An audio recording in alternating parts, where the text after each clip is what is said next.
Okay, remember that in race 3, port tack is what we want it to be on, because every single boat within about 30 seconds of rounding the mark is now on port tack. So looking upwind, that's a right wind shift. You'd want to be on starboard for that. Downwind, you want to be on port for that. So this is outstanding. Stella just needs to turn down, and he needs to ease the pole a little bit. Oh, they got it. Race 3, leeward mark.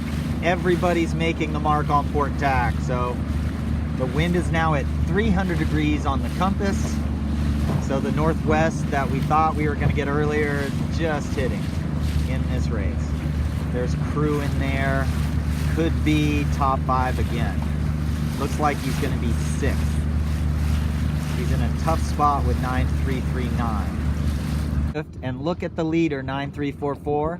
If we're headed on port tack downwind, that means starboard is lifted upwind. So starboard is now taking you extremely close to the finish line, almost making it. So there's a world-class sailor who knows he's going to come around the leeward gates and immediately get on starboard, unless the wind shifts back all of a sudden, which it definitely is not. I mean, he's headed almost straight at the finish line. There's the second place boat, same thing. Sail for 10 seconds on port, get on starboard, and you're almost headed to the finish. Okay, the windward mark was over there. Now the windward mark is about 7 or so piers in on the bridge. To the left of that coach boat a little ways. We'll probably see the windward mark up there. Okay, so the wind has changed directions, 40-something degrees. Normally with an outgoing tide, this would be pushing kids over the line. I would say weird current today with all the rain and stuff we've had. The current's carrying them from their left to right a little bit. But who knows what the current's doing. It's different than I've seen in a long time. Our game plan with a west-northwest wind. So this is 300 on the compass, 310. So that's a west-northwest or almost a straight northwest wind. The game plan in this with an outgoing time is to start at the boat and tack and go out and get in the current, and the right should be very good in this wind. Okay, black flag start here. Everybody hanging much further back this time. Just as we suspected when we planned this regatta this week, when we noticed the outgoing tide, the tide is kind of swirling around because of all the rain this week. But it is outgoing in general. It's starting to slacken up. You can see the race committee boat hanging a little better, not quite so much. But black flag start right here. Tommy looks like he's in outstanding shape right here. That's just great, dude. A little late at the start. You can't see him in there. So he's a little late at the start, but that's better than now. All he has to do is just roll out of there. Yep, bye-bye. All the way right, brother. Preston, got to work on not switching sides so fast. You're worried about doing the jib more than you got. In this wind especially, you got to switch right with the skipper. In light air, the skipper does a lot of the flattening. But in this wind, you both cross the boat at exactly the same time as a team. Sam trapping. Never trapped in a regatta before.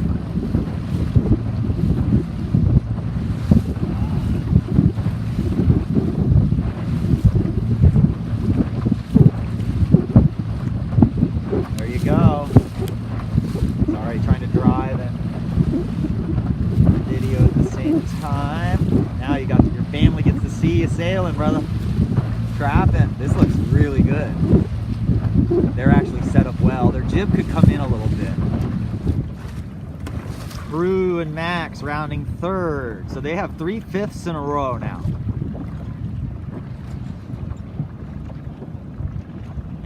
They're kind of getting rolled here.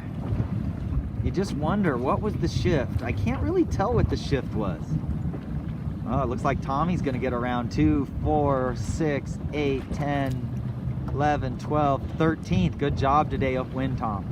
Downwind, our goal for Tommy there, 5693, is not sail with the spinnaker so far behind the main and not sail so low. We're sailing with the spinnaker too far behind the mainsail. and then just sailing too low downwind, so we're not getting pressure in the kite. Okay, we're doing much better on this run. The spinnaker has much more pressure. Again, we're looking at the yellow panel at the top. If we see a lot of vibration and a lot of curling in that, then we're easing the sheet out. If that's not fixing it, then we're heading up, because that creasing is caused by that part of the sail is behind the mainsail, and you're not getting it far enough out, but you're doing much better this time. You're not sailing so low. Oops, I just jogged right in front of us. Oops, that's too low. Immediately needs to head up right now, up. See, they think that's luffing. That's not luffing, that's getting blanketed by the mainsail. That second cruise underneath in there somewhere. I have a feeling crew's gonna come around in third still. Yeah, there's crew gonna do his takedown. Second, just rounded. Crew fourth, it looks like. Oh, they're in trouble. Okay, let's see how Tommy's doing here.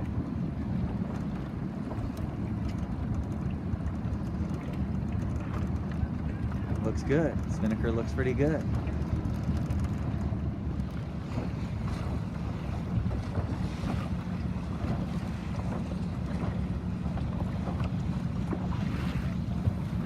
It's okay coming out of the leeward mark to have a little leeward heel. You're going to be going through a lot of bad air, light air spots.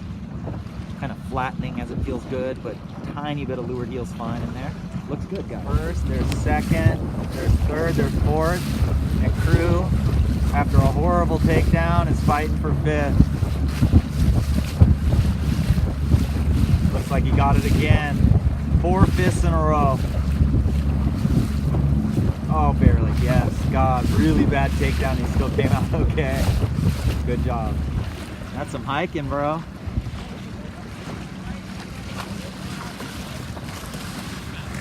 I tell you, Stella gained. Stella might have beat him again.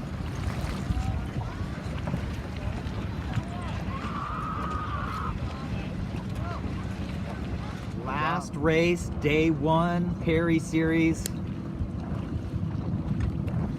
Yes, we have a series on the West Coast named after Dave Perry, a PE coach from Connecticut, who's one of the world's best sailing coaches, who spent a lot of time in the 80s and 90s here in Southern California working as the original coach at the CISA clinic. Almost every one of these kids has done the CISA clinic. It's one of the best clinics in the world in Long Beach at spring break every year. So if you're a youth sailor in California, look up the CISA clinic, CISA. Olympic coaches, world champion coaches. So Dave Perry spent a lot of time out here in the 80s, so we have a series named after him, the Dave Perry series. There's Tommy right at the boat again. Man, he pulled it off again. B Fleet Sabot sailor with an A Fleet Sabot sailor crew. They're kind of right on that cusp. Well, Preston just made A Fleet. Tommy's right on the cusp. He's been top 3 in B Fleet regattas, I think 4 times now. That was a good start, guys.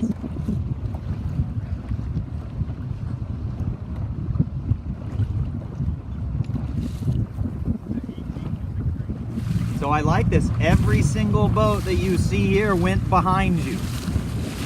If it goes right, yeah, some of them are going to pass you, but right now you're beating everybody on the left, and everybody on the right went behind you. So I don't mind staying on starboard here. We're just in the left middle of the course. If we tack, we might be able to say port tack's closer to the mark up there, but we're still just barely across the middle. I would go a little further, try to make sure that now, oh, there's a puff ahead. You can't see it from here, I don't think, but in about 20 seconds, you're gonna see Preston on the rail. And Tommy, we gotta work on just keeping the tiller pretty steady when we wanna go fast. Don't be steering too much. This is a big rudder. I like, there it is. There's the puff. He's gonna start heeling a little.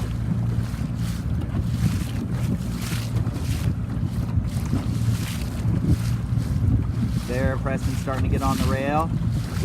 There's plenty of wind here, guys. Too much twist. You see how open the top of your batten is? So what should happen is he should be too blocked on his traveler, is maining all the way right now, and Preston hiking like crazy. Too much heel. See how much, see, he's letting the main out. We're losing inches all the time right now. So that's called too much twist right there. The top batten is pointed way to leeward. That's how we trim when we're fully trapped and planing. We twist that much. But right now, Preston should hike harder and Tommy should pull the main 2 inches harder. Okay, no problem. The guy to leeward of him is twisted less. The guy, oh, now Tommy's starting to get his main in a little. But too much heel. Too much heel. Now that guy's forcing us to pinch, which is kind of a bummer. This looks pretty good. We're looking at the top 10 for sure. Again, we're just heeling too much. You can see how much the boat's heeling. So that's creating windward helm. If he were to let go of the tiller with that much heel, the boat would just spin into attack. So we don't want to have that much helm, but we're doing well. Looks like the boats have breeze. There we go. Now we're flatter.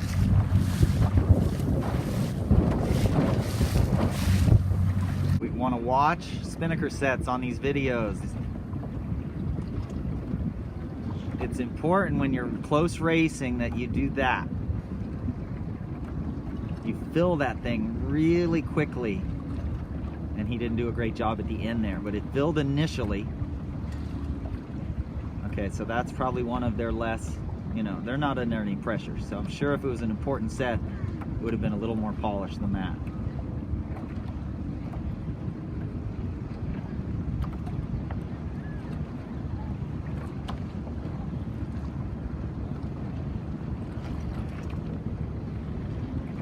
So they have their spinnaker on their starboard side. Throw it up, pull the sheet, put the pole up.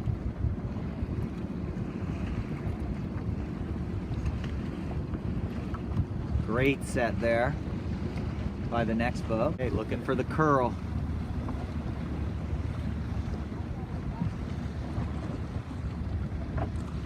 How high the kite flies and how loose it is, and it's not curling but curl and eat. Yeah.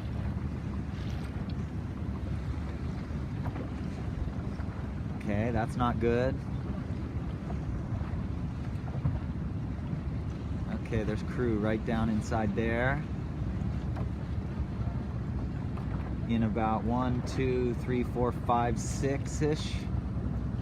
Last race of the day. Cruise spinnaker soft on the leeward edge.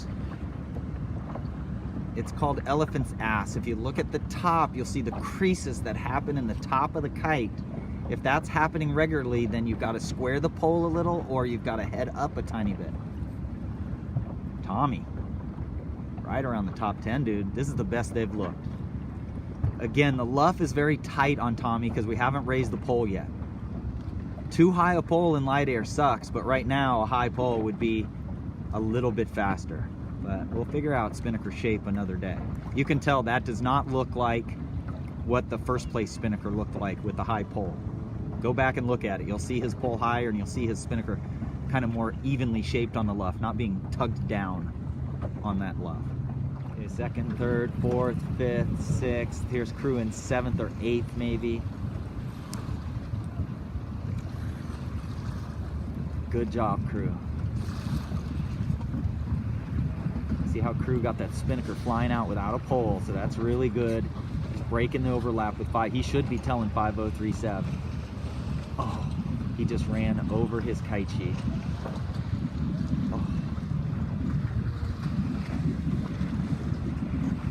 Oh, it's hanging by a thread, dude. He's so close to like running over his spinnaker sheet. Yeah, Max. 74-pounder trapping in his first Perry Regatta.